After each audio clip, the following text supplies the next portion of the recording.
la gestion de la gamme. Lorsque l'on travaille sur le produit en marketing, on établit une politique de produit qui consiste en 5 activités. La gestion de la gamme que nous étudions dans cette vidéo est l'une d'entre elles. Pour rappel, une gamme correspond à l'ensemble des produits proposés par un producteur. Pour bien gérer une gamme, il faut d'abord connaître le rôle des produits dans la gamme. Au sein d'une gamme, l'entreprise va attribuer une fonction à ses produits. Par exemple, le produit leader, c'est celui qui génère le chiffre d'affaires le plus important, c'est l'image, la notoriété de l'entreprise. Par exemple, la cocotte minute pour l'entreprise Seb. Il y a aussi le produit d'appel, c'est un produit à prix réduit, dont le but est d'attirer la clientèle.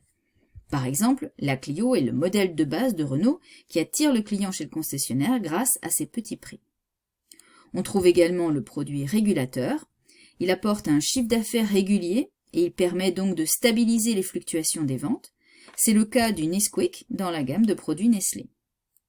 Il y a également le produit tactique. Il est mis en place pour lutter contre un concurrent ou pour répondre à la conjoncture du moment comme une crise. C'est le cas des yaourts Activia qui ont été mis sur le marché par Danone pour contrer le concurrent BA de Nestlé sur le créneau des yaourts au bifidus actif.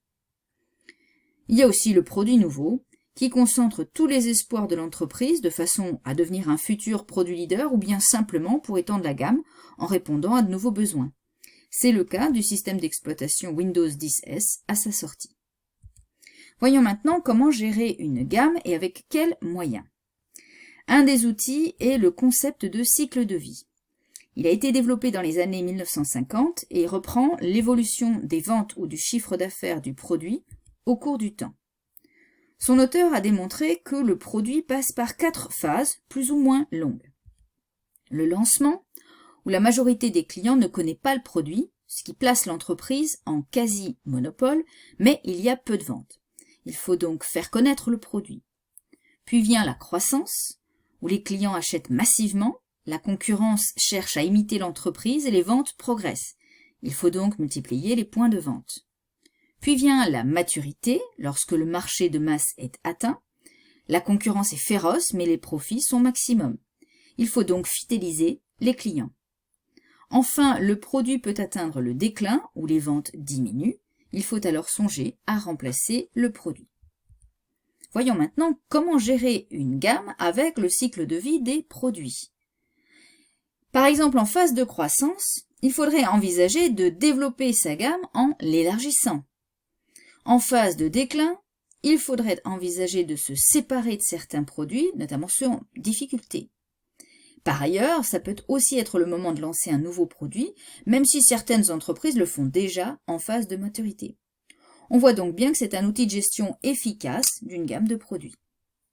Enfin, une remarque sous forme de question, les produits passent-ils forcément par toutes les phases et sur les mêmes durées ? Eh bien, l'évolution n'est pas toujours comme le modèle de base et les durées peuvent être très différentes. On observe ainsi des cycles dits atypiques. Par exemple, le feu de paille, avec un cycle complet très court, comme pour les produits hand spinner. Il y a les modèles aussi, par exemple, effet de mode, qui correspondent à une succession de feux de paille, comme c'est le cas des trottinettes qui, après avoir été à la mode pour les enfants, sont devenues tendance auprès des adultes.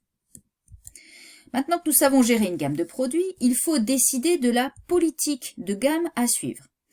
La politique de gamme consiste à savoir comment on veut faire évoluer la gamme.